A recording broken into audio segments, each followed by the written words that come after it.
Bryan Michael Cox, when he was writing for Usher, Mary J. Blige, Mariah Carey, he said that he was pretty much writing off of Bone's formula. I'm slabbing, you slabbing. Pull up to the money like what's cracking.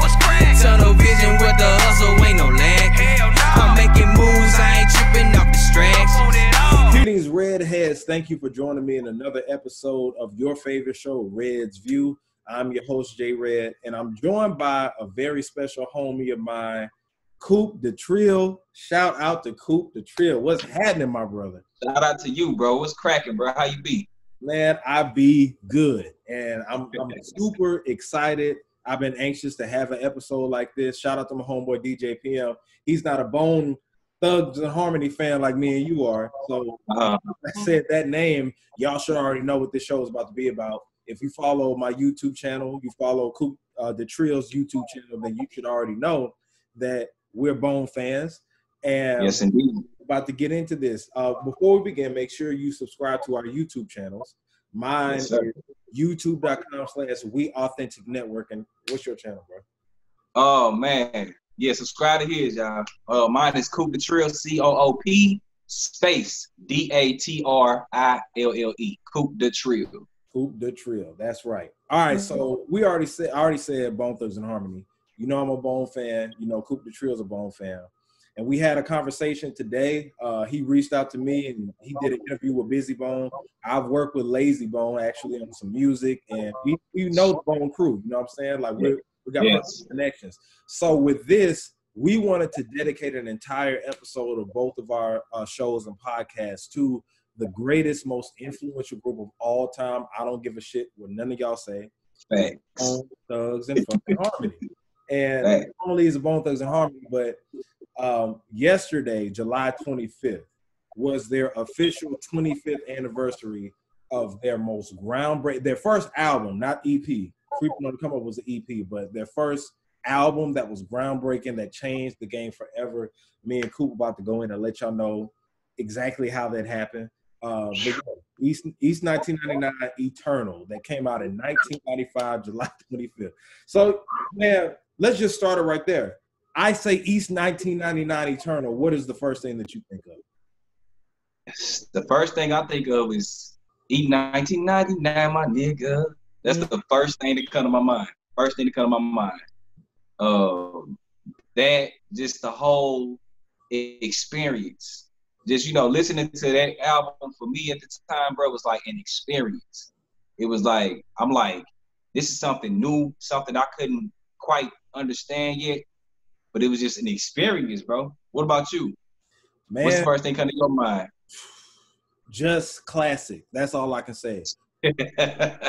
Classic. I mean, shit. Classic, groundbreaking, life-changing, culture-changing, culture-shifting, music-changing, landscape-changing, everything when I think about that. I owe that to my childhood. I owe that to my artistry.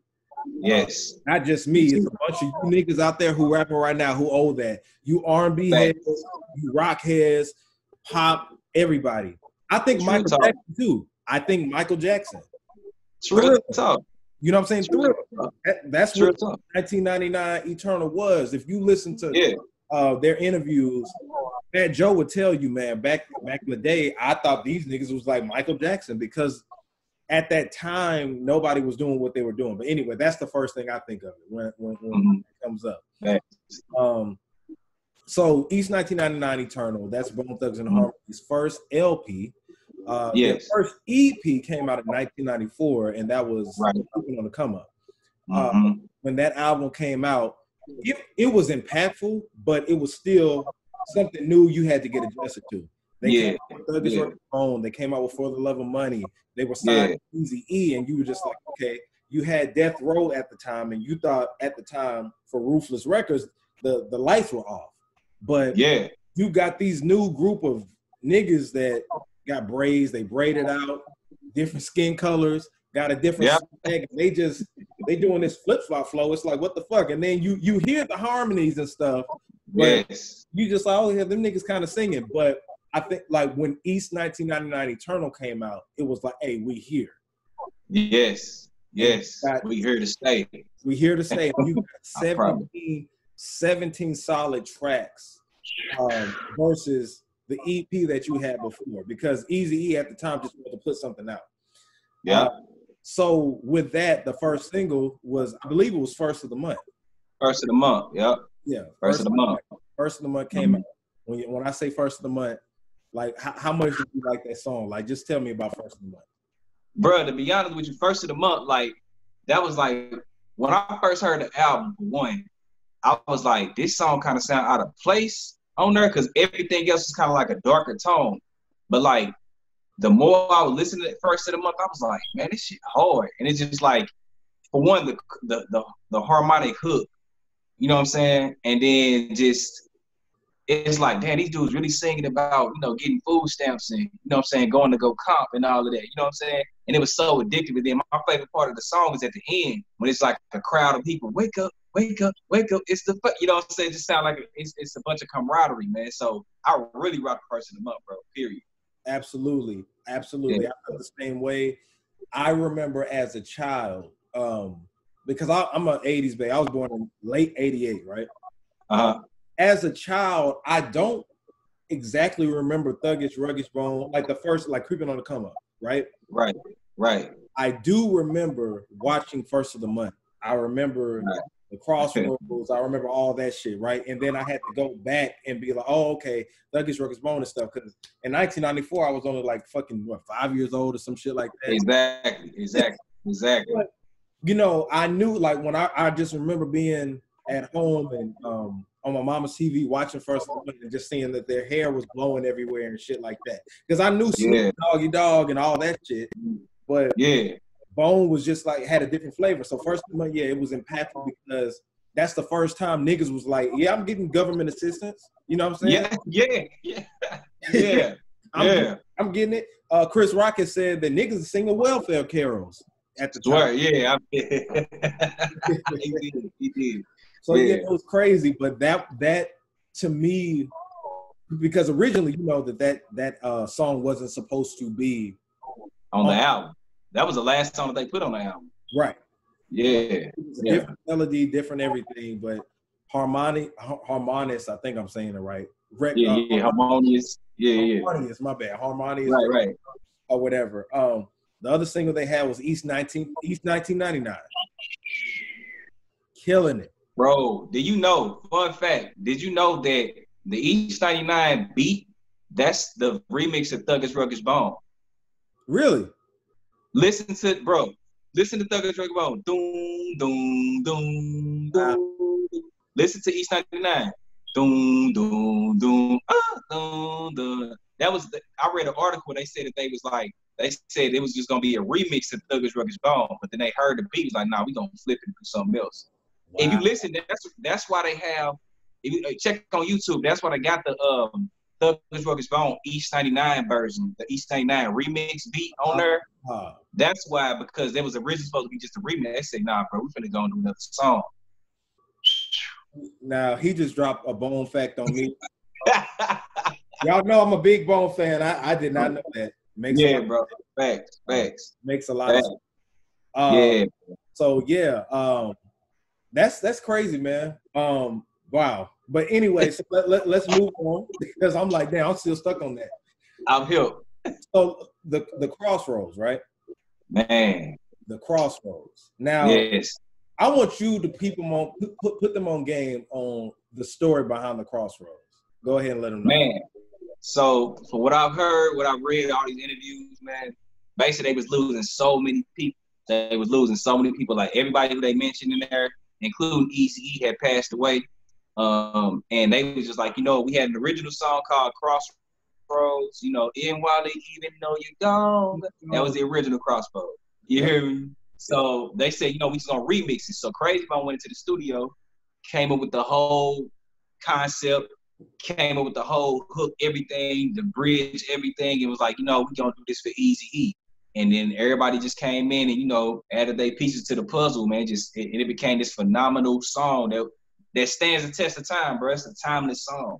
And like, you know, it's so many quotables in this song, bro. From I'm gonna miss everybody, you know what I'm saying? Miss my Uncle Charles. You feel me? And we pray and we pray and we pray and we pray. You know what I'm saying? Why do we die? Can anybody tell me why we die? We die. Like, that's some real talk right there, bro. Yeah. The impact of the Crossroads, because that song shot up to #1. It beat the Beatles records for fastest number one rising single. Mm-hmm. And it lasted for, I believe, 7 to 8 weeks. I believe it was, right? That was unheard of at the time for hip hop. At the time. Yeah, exactly. You know what I'm saying? And because Bone was so, people sleep on the fact that Ruthless Records was really an independent label. Independent Talk your shit. Independent label. But Bone, when I was a child, I mean, I would have thought that they were on Interscope because I thought so too. How stuff was happening. So the Crossroads, when they remixed it, it shot up the charts. Great, epic, right? And it went double platinum. Mm-hmm. Who knows how much it did now, but yeah, went double platinum, insane numbers, and that's when they shot up to the Michael Jackson status that talk about it right now. You know what I'm saying, to this day. The impact of that, I feel like that once that song came out, that is one of the singles that changed the industry forever. Oh yeah, most definitely. Definitely. That's when Mariah Carey was like, I need y'all to break that. There you go. You know what I'm saying? That's when everybody started hitting on the we need them Bone Cats on her. You know what I'm saying? That's probably what made Biggie say, hey man, I want the Bone Boys. Let's do this Notorious Thugs. You know what I'm saying? Like, I'm telling you. And speaking of Biggie, I go to Pac, right? Tupac. R.I.P. Tupac Shakur, R.I.P. Biggie Small. R.I.P. Tupac said that the original Crossroads, he listened to that when he was in jail. And that helped him get through it. You know what I'm saying? Get through when he went to jail for the alleged rape or whatever that was.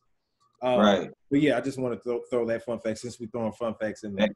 So we talked about the impact of East 1999 Eternal, 17 solid tracks. Like, I can't say what my favorite ones were, but because of all of them, you know what I'm saying? You got Shots of the Double Glock, which had Mo Thug, Bud Smokers Only, Buddha Lovers sample Keith Sweat, and they sample Isley Brothers, and people with that particular song. If anybody wants to know the full Bone style, go to that song. And that's when the thing that separated East 1999 Eternal from the rest of their albums was that you could tell they were hungry, for one. Yes. For two, they were all in the studio at the same time. Their hooks, if you listen to every hook on there, it wasn't just one member, it was everybody. Everybody. Yeah. And I think that as time went on, that's what kind of diluted them a tad bit, you know what I'm saying? Because of course, Crazy is a great hook maker and everything. Solid. One of the best. One of the best. But creeping on a come up, East 1999 Eternal was all of them together, trading together hooks. You could hear all of them together. And you didn't really hear a lot of that again until, honestly, Strength and Loyalty. Because on Strength and Loyalty, you had Just Vibe. Like, you know what I'm saying? You had the song they had. With the Bone Thugs boys. Yeah, there you go. You know what I'm saying? That era when they were signed with Swiss Beats, I think because you had only 3 of them, they had a lot more time to spend together and stuff like that. So, I think that's the reason why East 1999 is such a classic, because it wasn't any type of separation in the group. They weren't thinking about solos at the time. Maybe Flesh, because he wasn't officially signed to them, but you know. Yeah. They're all together. So let's dive into their style. Mm-hmm. If you could describe Bone's style, like what do you get from it? Man, I would say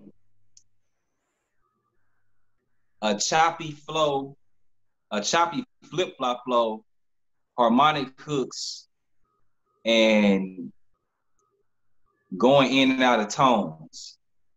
Like, Bone is the only rappers that I know at the time, and still to this day, like, people try to emulate, but they can't really come close. Bone is the only rappers that I know that can come in slow, say a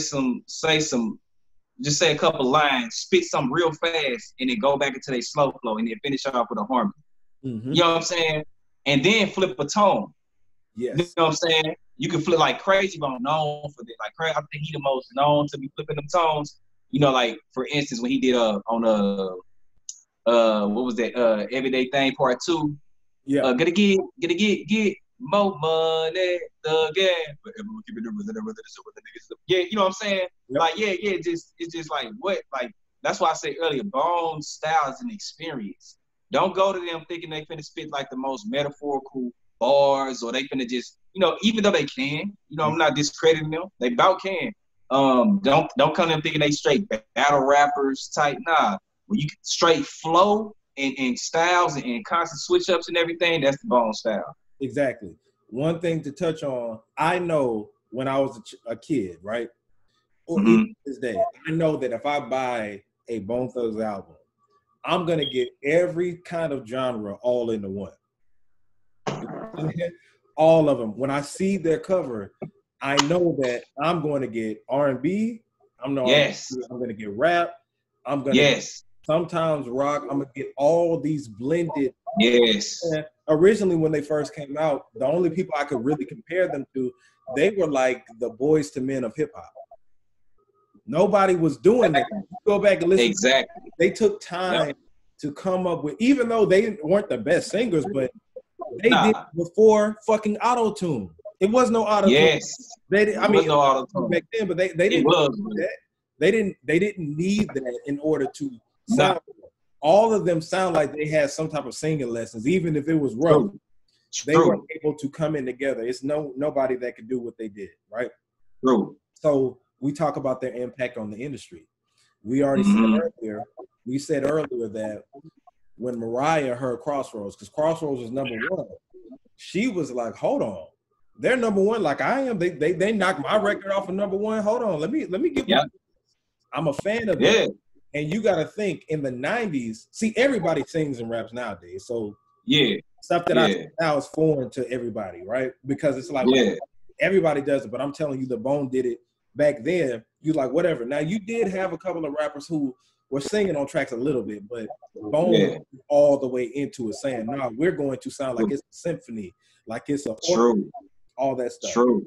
So the impact on the industry made the biggest pop artist at the time, besides Michael Jackson, Mariah Carey, say, I need to do a song with them. That makes me know that I'm official. I swear. What do you feel like Bone's impact on the industry was? Like, I mean, like you just said, to piggyback off what you said, like, one, Mariah Carey said, okay, let me get these Cleveland boys up on this song.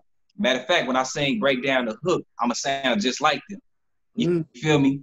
And if I put how I feel, like, bro, come on. And then on top of that, so like I told you earlier, the impact on the industry is deeper than what we think. So I went to the Rico Love Music Conference for the first time. Well, the first one that was in 2016 in Indianapolis, right? So Rico Love, y'all don't know him. He's a legendary songwriter. He done wrote for some of everybody, Beyonce, Melanie, Fiona, some of everybody. Same thing with Bryan Michael Cox. So they mentioned, they were up there, that Bryan Michael Cox, when he was writing for Usher, Mary J. Blige, Mariah Carey, around like the 2005-ish era, like, well, early 2000s to about 2005, 2007, on up, really. He said that he was pretty much writing off of Bone's formula. So he was like, if you listen to all of these artists, he bust out with the Usher. When you feel in your body, you find somebody who that you got it bad. He said, you got it bad. He said, you know what? He wrote that catered off of Bone style. Same thing with Mariah Carey. So I was just like, damn. So when I heard that at the conference, I was like, damn. So if he's writing for all of these people and they're saying, oh, well, I was copying the Bone formula when I wrote for Mary J. Blige. Just imagine how many other people. That's why, what we were saying earlier, that's why the radio, especially around that time, sounded so Bone Thug influenced. You know what I mean? Because, and you know, we get flack for it. I used to tell my people all the time, like, bro, so-and-so sound like Bone. Man, you think everybody sound like Bone. I'm like, no, I know the style, bro. That sounds like Bone. Exactly. And now everybody hears me. I'm so glad. And when we talked about that earlier, I'm like, dude, because I didn't know Bryan Michael Cox admitted to that.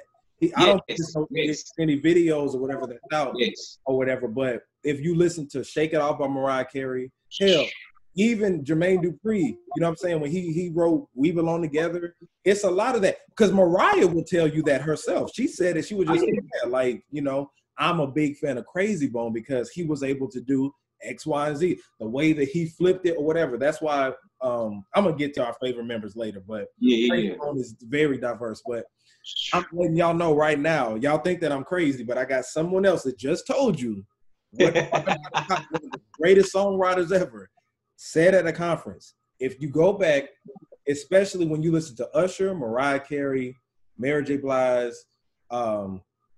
anybody with that whole sped up type of flow from Chris Brown. Chris Brown, if you look from like 03 to especially like 05, 06, when especially that time. Confessions and Mariah's Emancipation of Mimi and just that whole mid 2000s era, those R&B records were all Bone. And I'm glad that you Justin Timberlake, don't forget him. Justin Timberlake. Like, bro, like it's more than that, you know what I'm saying? But now when I tell people that what you hear on the radio, because shout out to my homeboy DJ T. Lewis, he was like, man, these little kids don't listen to Bone. I'm like, even if they don't listen to them, Bone style is implemented in the music. Yes. Not just hip hop. You're influenced by them automatically from the jump because of what they put in there. Like, you may not know, like, shit, what the fuck I'm rapping like, but that came from somebody, and it came from Harmony. True. And I'm glad you said that because that was my next talking point, the Bryan Michael Cox story. But shout out to you for saying that. So we talk about Bone, but as much as they don't get credit, there's somebody else that doesn't get credit. The first hip hop mogul, which was the legendary Eric Eazy-E. Right, sir. Eazy-E, and what we said earlier is that he doesn't get a lot of credit because of who he put on. The two groups that he put on changed the landscape of music forever. And when we talk about impact, NWA, they were the first. I ain't gonna say they were the first gangster rappers, but they were the first ones that said "fuck the police," went national. You know what I'm saying? And said "fuck it, do what the fuck we want to do." Right? You heard me. Right. That opened the door for everybody to say "fuck it, I'm gonna be on some gangster shit." And politically, nobody ever just said "fuck the police" like that. So they were the first to say that musically, and they had to get the FBI letter and was just like, "Oh shit, y'all need to stop whatever," right? So that's Eazy-E also founded Bone Thugs and Harmony, so they changed the landscape forever too. So that's two. And if we wouldn't have had those groups or Eazy-E, you wouldn't have Eminem, you wouldn't have 50 Cent, G-Unit, Kendrick Lamar, you wouldn't have Ice Cube, which led to movies like Friday, Boys in the Hood, Are We There Yet? Yeah, Dre. You wouldn't have Dre, which led to, like I said, Eminem and Kendrick Lamar and 50 Cent and all of them. You wouldn't have everybody, but you touch on that. I gave my part on that. Yeah, I mean, basically, bro, you said it all. Like, we wouldn't have that. Eazy-E, man, he put on, he's truly innovative. He took a chance because he took a chance with Bone because, you know, initially, like, I was listening to, like, Julio G, you know what I'm saying, the famous radio personality out there from Cali. Yep. He said when he first heard Thuggish Ruggish Bone, he couldn't catch on to, like, what is this? You know what I mean? But Eazy just kept pushing it. And he believed in them guys, man. Like, come on, man. Like Bone said earlier in their career, like before they signed with Eazy, they was like, man, people was like, man, get on with that Oriental shit. Like that style, man, we can't. But Eazy had an ear for it. He had an ear and he had the mind for it. He was like, you know what? Y'all gonna change the face of rap.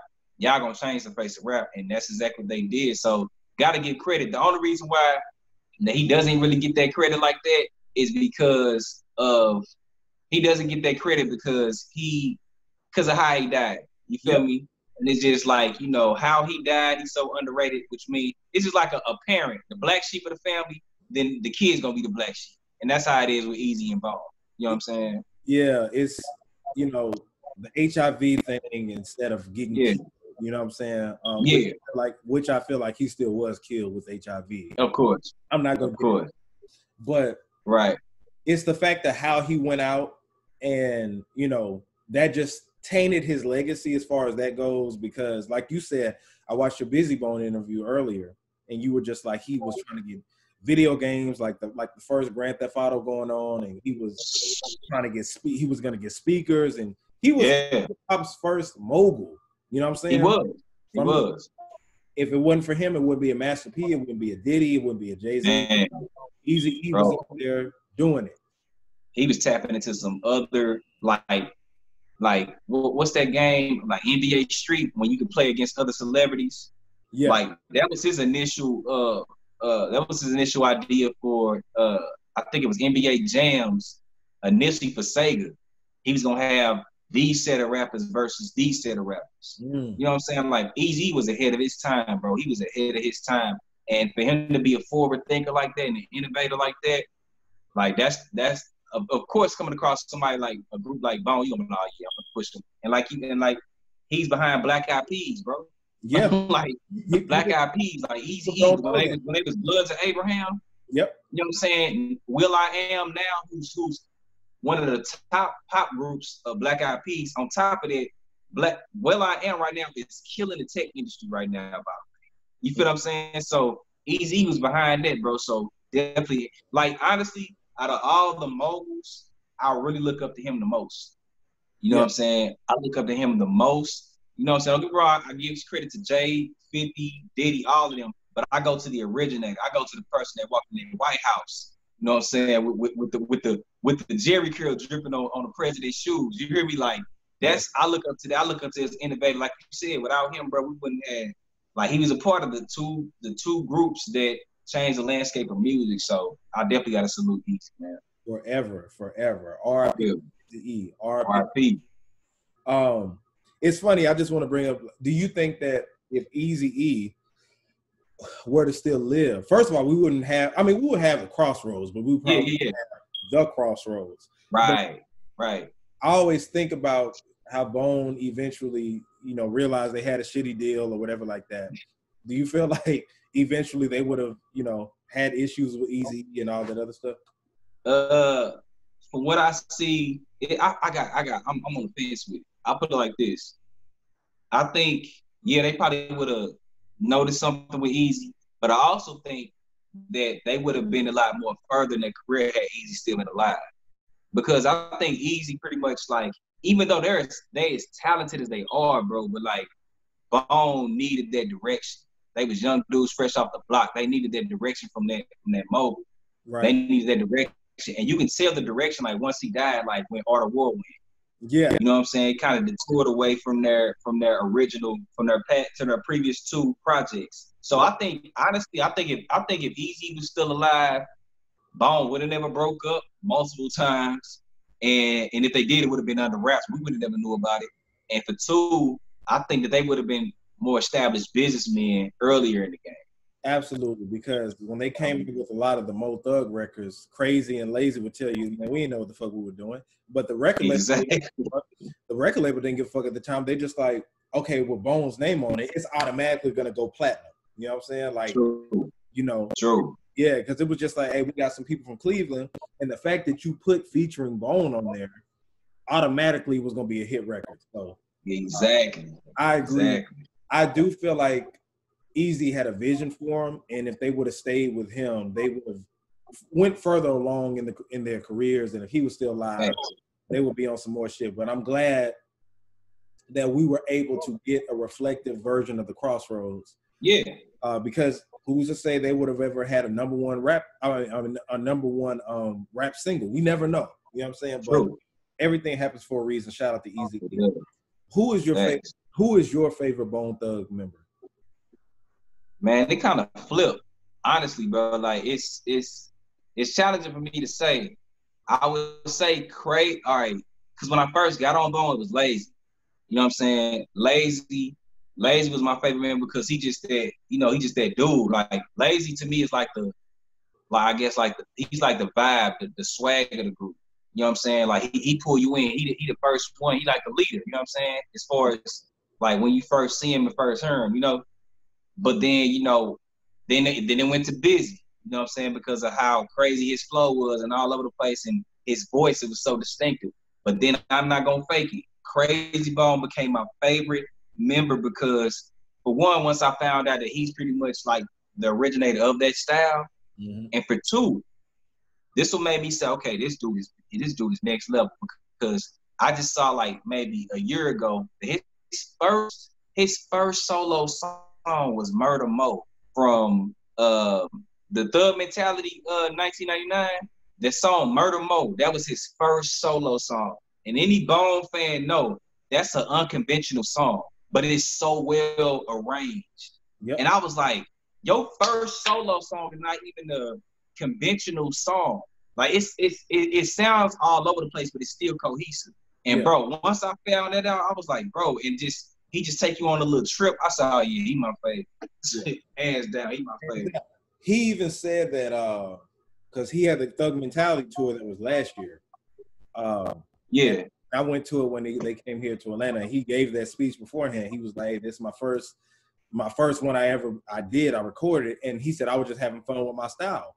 And when you listen to that song, you can hear everything from Bone, because the melodies were there, the fast rapping was there, everything was there. You know what I'm saying? Like the whole creation of what the fuck we're listening to was right there. So yeah, everybody with me, I love all of them, but when we're talking about the Bone sound, you would have to go with Crazy. Like you would have to. He's the only one until recently, because I heard Carbon Monoxide, and Carbon Monoxide solo record.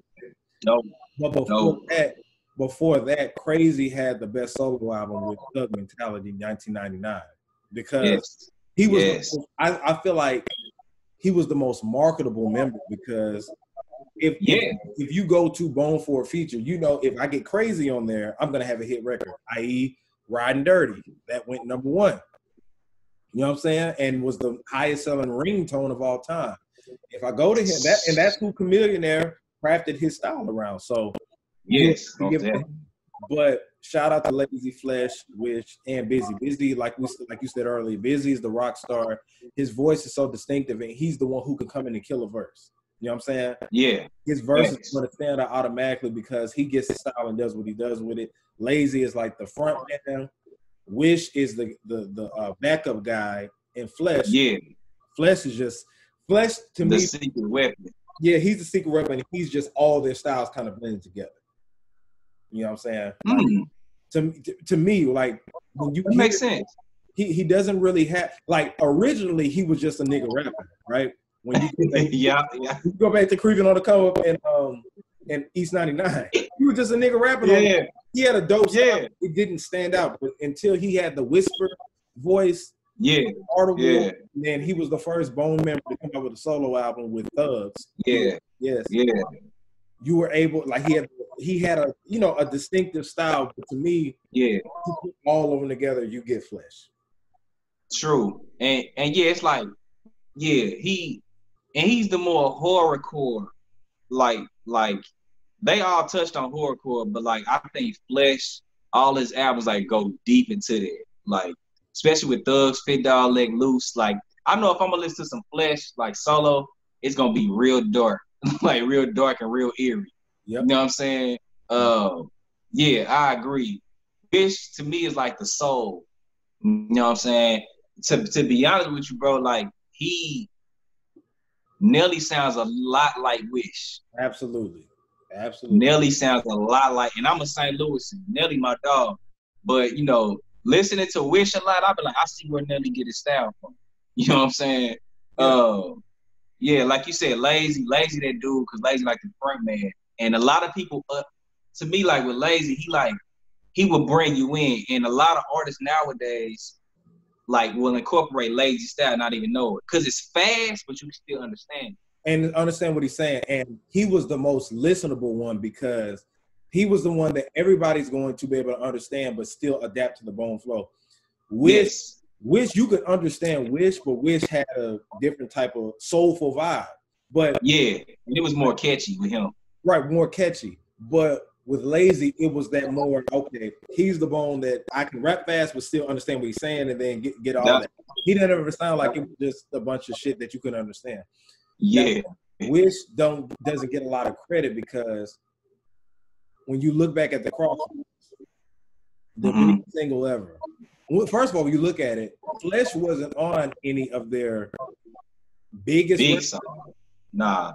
But Wish played his part on the Crossroads, and the most famous, arguably the most famous line on there is "I miss my Uncle Charles."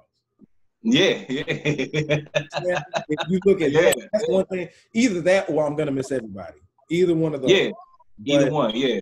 But when you hear Wish, he's that soul, like you said. He's like that. He don't even sound like he's from Cleveland. He sounds like he's from the South. You know what I'm saying? Like do.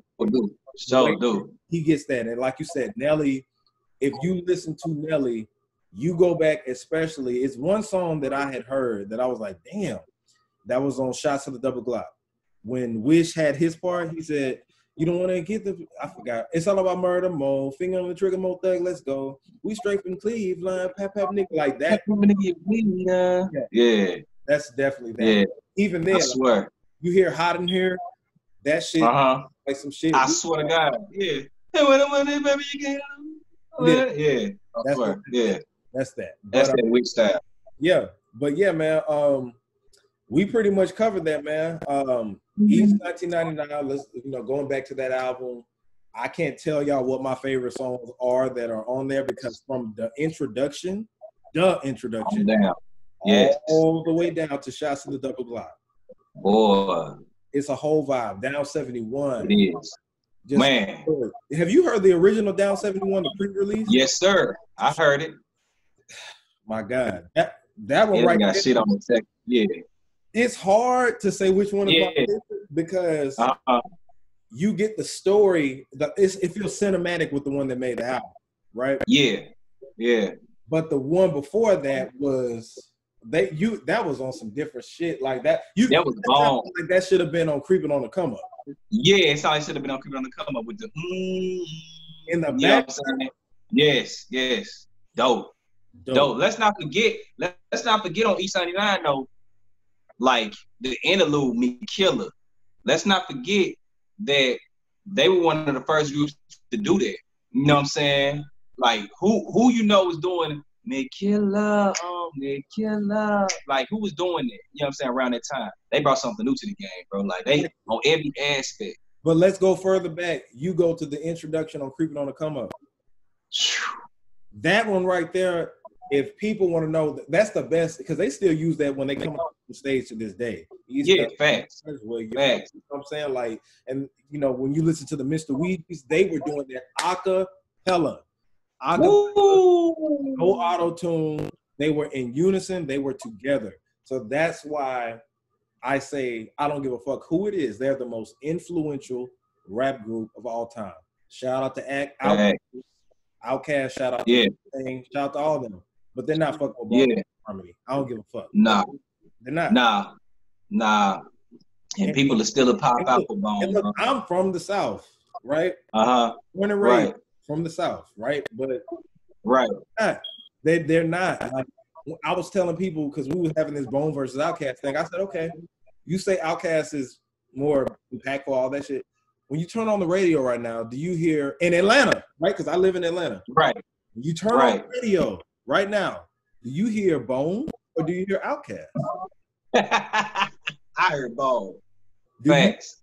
Do you hear Andre 2 Stacks when you hear Drake? Do you hear Big Boy when you hear Young Thug? Young Thug. Not at all. Young Thug. Do you hear Outkast when you hear Future? And Future is from the camp. Exactly. Who do you hear? Nah. Exactly. That's facts. Say that. They're most impactful, most influential rap group ever.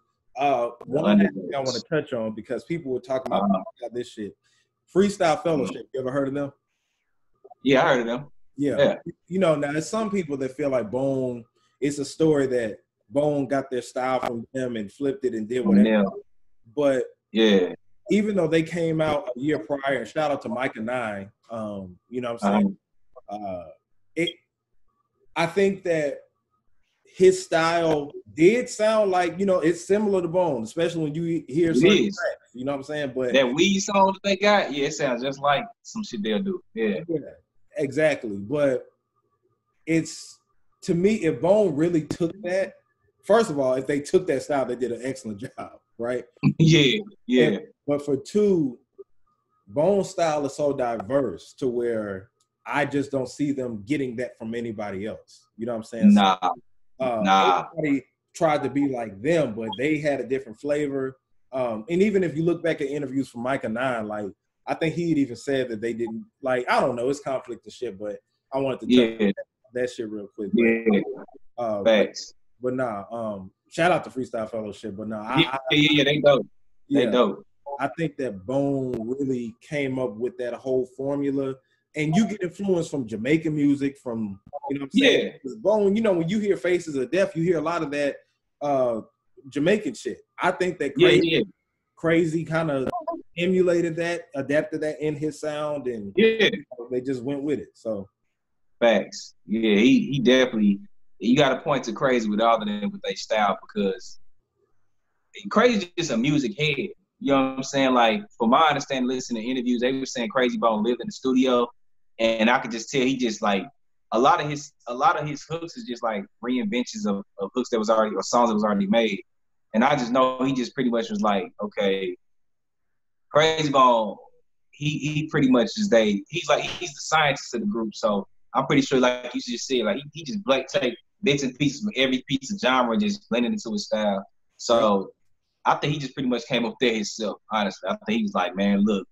And he just experimented and just like, hey, because, you know, they said, you know, Crazy Bone was in the studio doing things, doing songs, and the other members was like, nah, bro, you just keep that. Like, that's your song.